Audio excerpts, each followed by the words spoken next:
Hello friends, आज हम पढ़ने जा रहे हैं इसरो के एक और मिशन के बारे में, जो कि मिशन का नाम है PSLV C62 मिशन। इसमें जो मिशन जा रहा है वो EOS-N1 मिशन है। इसके बारे में आगे हम पढ़ते हैं। आइए, अब मिशन के बारे में पढ़ने से पहले जो मिशन को जो लेके जा रहा है उसके बारे में पढ़ना है। तो जो PSLV है, PSLV जो है वो इसरो का वर्क हॉर्स कहा जाता है। ठीक, ये एक विश्वसनीय विरासत है जो कि PSLV को दशकों से इसरो के सबसे भरोसेमंद लॉन्च व्हीकल के लिए माना जाता है। इसने जो सफलतापूर्वक लॉन्च किया चंद्रयान-1 मिशन मंगल, अब तक की इसकी जो है 64वीं उड़ान थी। ये जो अभी जा रहा है मिशन, ये 64वीं उड़ान है PSLV C62 की। ठीक, इसने अब तक 63 उड़ान एकदम सफल तरीके से कर दिया है। ठीक, अब इस मिशन के बारे में भी जानते हैं। मिशन की प्रोफाइल क्या है? PSLV C62 मिशन है। इसको EOS-N1 का नाम दिया गया। इस मिशन का नाम ये है। लॉन्च की तिथि जो है 12 जनवरी 2026 सुबह 10:17 पे है। इसके लॉन्च स्थल सतीश धवन अंतरिक्ष स्टेशन, केंद्र HDSC श्रीहरिकोटा।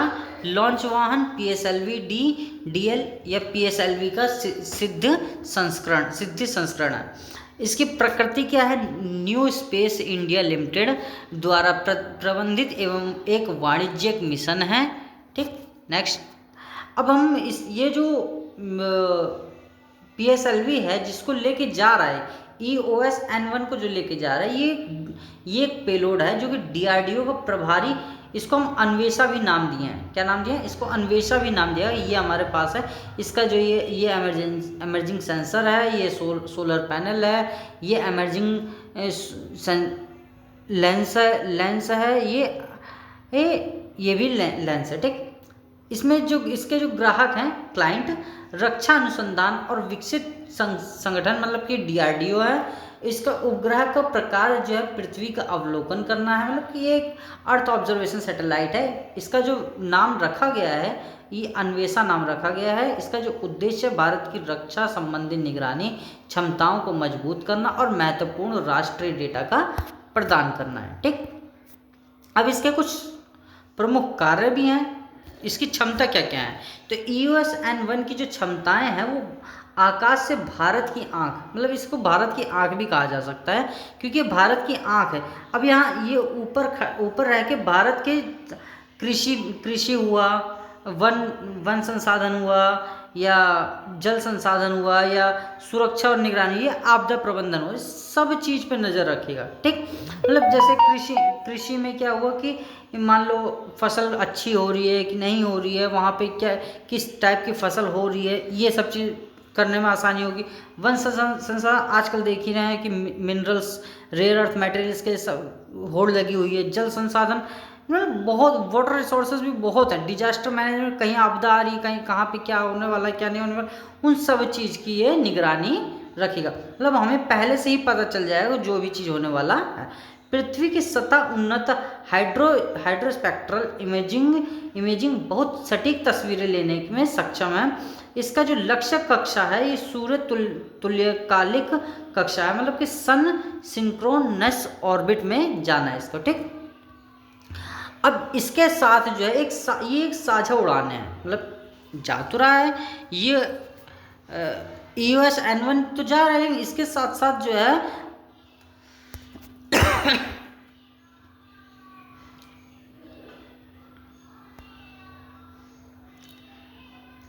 इसके साथ साथ जो है वो 15 सहयात्री उपग्रह भी जा रहे हैं। ये 15 यात्री भी जा रहे हैं इसके साथ साथ। ठीक, ये अकेला नहीं जा रहा है। ठीक, EOS-N1 के साथ 15 अन्य छोटे उपग्रह भी लॉन्च किए गए। इसमें जो सहयात्री शामिल थे वो भारत और विदेश के विश्वविद्यालयों के सैटेलाइट्स थे, एरोस्पेस स्टार्टअप के पिलोट, मतलब कि जो अभी जिन्होंने अपनी कंपनियां स्टार्ट की है उनके भी कुछ सैटेलाइट्स थे, और कुछ अंतर्राष्ट्रीय ग्राहक भी थे। ठीक, एक अभिनव प्रयोग, मतलब ये एक ऐसा प्रयोग है जो कि कैस्टर इनिशियल डेमोन्स्ट्रेटर है। ठीक, यह एक स्पेनिश स्टार्टअप द्वारा विकसित एक छोटा परीक्षण पेलोड था, मतलब कि इसके साथ ही ये वाला भी जा रहा था। ठीक, किड भी जा रहा था, ये किड है ना, ये इसके साथ किड जा रहा था, ठीक। तो उद्देश्य इसका क्या था, इसका उद्देश्य ये था कि री एंट्री तकनीक का प्रदर्शन करना। योजना मिशन के मुख्य चरण के बाद इसे एक री एंट्री कक्षा में स्थापित किया जाना था। मतलब कि इसका जो मुख्य उद्देश्य था किड का, वो अलग है, ये अलग है, ठीक। इसी के साथ 15 में से एक ये भी जा रही थी, ठीक। तो इसका जो उद्देश्य ये था कि री एंट्री तकनीक का प्रदर्शन करना था, ठीक। अब देखिए उड़ान का सफल आरंभ, शुरुआत तो एकदम बढ़िया हुई थी। PSLV C-62 ने 12 जनवरी 2027 को सुबह 10:17 बजे श्रीहरिकोटा सफलतापूर्वक उड़ान भरी। प्रक्षेपण की शुरुआती चरण के रण और पहले 2 चरणों का प्रदर्शन योजना के अनुसार भी हुआ, एकदम सही चला। पहला चरण भी एकदम बढ़िया से सफल तरीके से हो गया, दूसरा चरण भी सफल तरीके से बीत गया।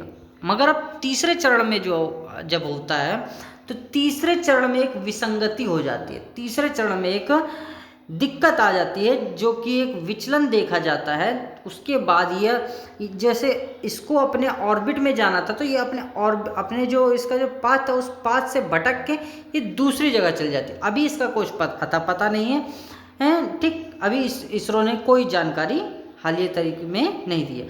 रॉकेट के तीसरे चरण PS3 के अंत में एक विसंगति या एनोमैली या विचलन देखा गया। इसे अप्रत्याशित घटनाएं ने मिशन के अंतिम परिणाम को प्रभावित भी किया। मतलब कि अंतिम परिणाम जो है वो प्रभावित हो गया, अंतिम परिणाम जिस तरीके से चाहिए था उस तरीके से नहीं आ सका। परिणाम लक्ष्य कक्षा हासिल करने में विफलता, मतलब कि जो परिणाम था कि इस कक्षा में जाना है, इस कक्षा में जाके बैठना था, तो वो कक्षा में बैठ नहीं पाया, अपने रास्ते से हल्के भटक गया, ठीक। तीसरे चरण की विसंगति के कारण वाहन आवश्यक वेग और ऊंचाई प्राप्त नहीं कर सका। प्रारंभिक रिपोर्ट के अनुसार EOS-N1 सहित अन्य पेलोड अपनी निर्धारित लक्ष्य कक्षा तक नहीं पहुंच पाए हैं, ठीक। वर्तमान स्थिति, अभी मतलब करंट की स्थिति क्या है? करंट की स्थिति ये है कि पेलोड का भविष्य अनिश्चित है। अभी हमें ये किसी को भी ये नहीं पता कि पेलोड कहाँ है, कैसा है, किस जगह पे है, कुछ अता पता नहीं। पृथ्वी पे गिर गया है कि अंतरिक्ष में ही है, कोई अता पता नहीं है अभी, ठीक। इसरो ने अभी तक यह पुष्टि नहीं की है कि ये कोई भी पेलोड अपनी कक्षा में कार्यात्मक है या नहीं, मतलब इसरो ने अभी तक यह पुष्टि नहीं किया। मुख्य चिंता यह है कि क्या EOS-N1 और सहयात्री उपग्रह अपने मिशन के उद्देश्य को पूरा करने के लिए सही कक्षा में हैं? स्थिति अभी भी स्पष्ट नहीं है और डेटा का विश्लेषण जारी है। अब मतलब अभी इसरो ने केवल यही बोला है कि हम डेटा का एनालिसिस कर रहे हैं। डेटा का एनालिसिस करने के बाद कुछ अभी ये जो है ये सब शाम तक इसका पूरा क्लियर हो पाएगा, अभी तो क्लियर करना मुश्किल है, ठीक। नेक्स्ट, इसरो की प्रतिक्रिया क्या है? डेटा का गहन विश्लेषण चल रहा है, भाई बता रहे हैं कि मतलब डेटा का एनालिसिस हो रहा है, वो टेलीमेट्रा डेटा के सावधानी पूर्वक विश्लेषण कर रहा है। मतलब जो ये मिशन से जो प्राप्त होता है तो इसको हम टेलीमेट्री डेटा कहते हैं। क्या कहते हैं? टेलीमेट्री डेटा कहते हैं, ठीक है ना। तो इसका जो है मुख्य लक्ष्य विसंगति हो गया, मूल कारण का पता लगाना है। मतलब कि जो लक्ष्य विसंगति हुआ है तो उसका मूल कारण क्या है, उसका कारण भी तो कुछ होगा ना, तो वो पता लगाना है। अपेक्षित प्रदर्शन नहीं किया, मतलब जो समझा जा रहा था उस हम समझने के अनुसार वो चीज़ नहीं हो पाया है मिशन उस तरीके से सफल नहीं हो पाया। कुछ सफल हो, बाकी सफल नहीं हुआ।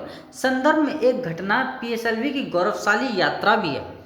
अब हमें ये देखना है जो PSLV जो लेके जा रहा था रॉकेट, वो एक बहुत ही गौरवशाली उसकी एक यात्रा है। एक विसंगति दशकों की सफलता को कम नहीं करती है।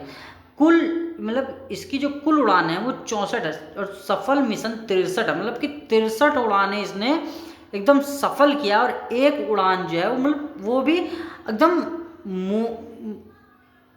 अपने अंतिम चरण में जाके विफल हुआ है ना, नहीं तो उसके तीनों चरण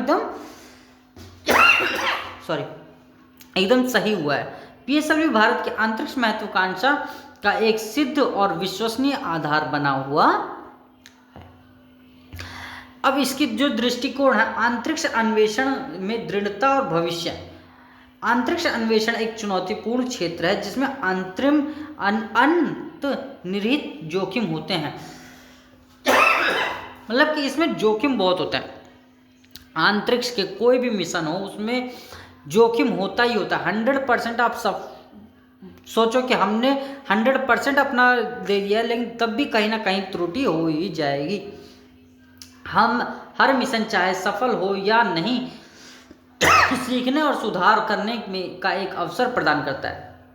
चाहे जो भी मिशन हो, अगर कोई भी मिशन एक सफल होता है तो तब तो सफल ही है, मगर अगर विफल भी होता है तो भी एक सीखने की वो होता है, सीखने और सुधार हमें उसमें सुधार करने का अवसर प्रदान होता है कि हमें एक और अवसर मिला है कि इसमें हम सुधार करके हमें और इसको आगे ले जा सके। यही वाला सेम जो C62 जा रहा है, ये जो है C61 भी भेजा गया था, जो भी विफल रहा था, वो भी एक विफल ही रहा था। इसरो अपने भविष्य की योजनाओं के लिए प्रतिबद्ध है, जिसमें मार्च 2026 तक 7 और मिशनों को क्रियान्वित करने की योजना है।